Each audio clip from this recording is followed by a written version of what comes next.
Good morning, Kinders. It's Mrs. Duttlinger. Oh, how I miss you guys so much, and how I wish when I read this book you guys were sitting in front of me. But for now, my daughter Aubrey's going to videotape me, and I have a little story for you. Looking for leprechauns.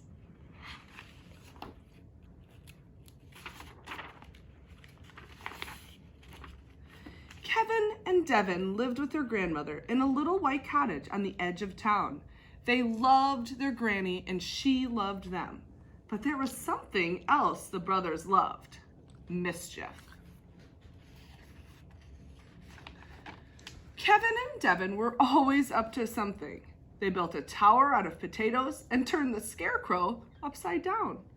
They played ghosts with the wash.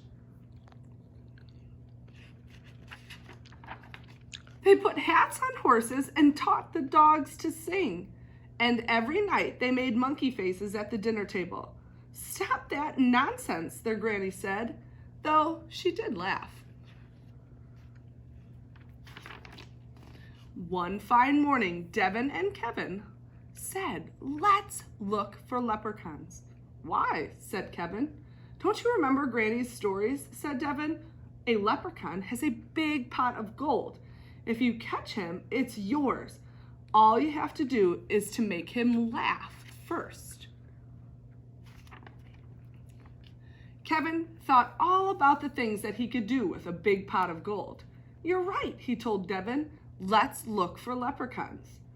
The brothers found an old wooden cart. They threw a big kettle with a lid and a long rope and a butterfly net in the cart.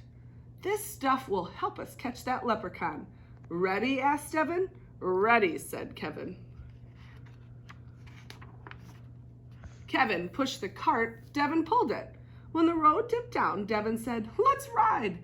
The two brothers hopped in the cart. It started rolling and rolling and rolling. "Look out, Kevin!"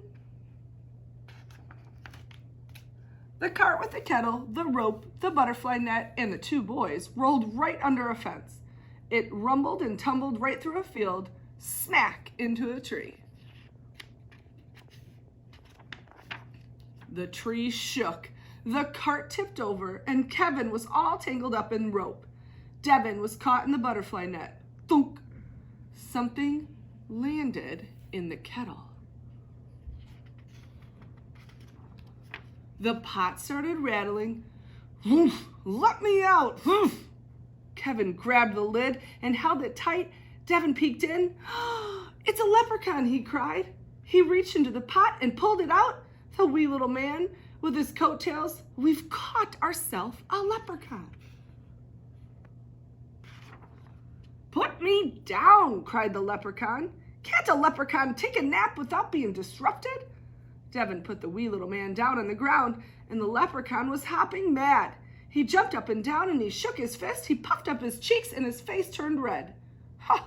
What about that gold?" Kevin whispered to his brother. "How will we ever make him laugh now?"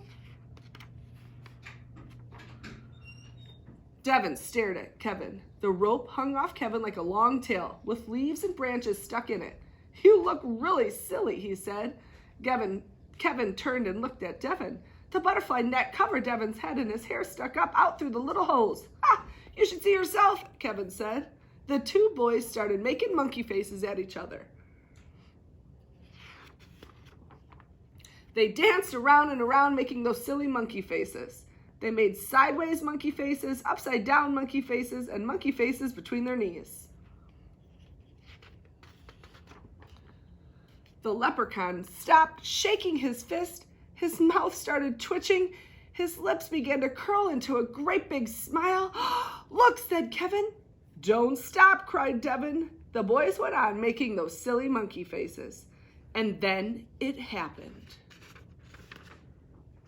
The leprechaun started laughing. "Ah, monkey faces," he howled, and he slapped his knee.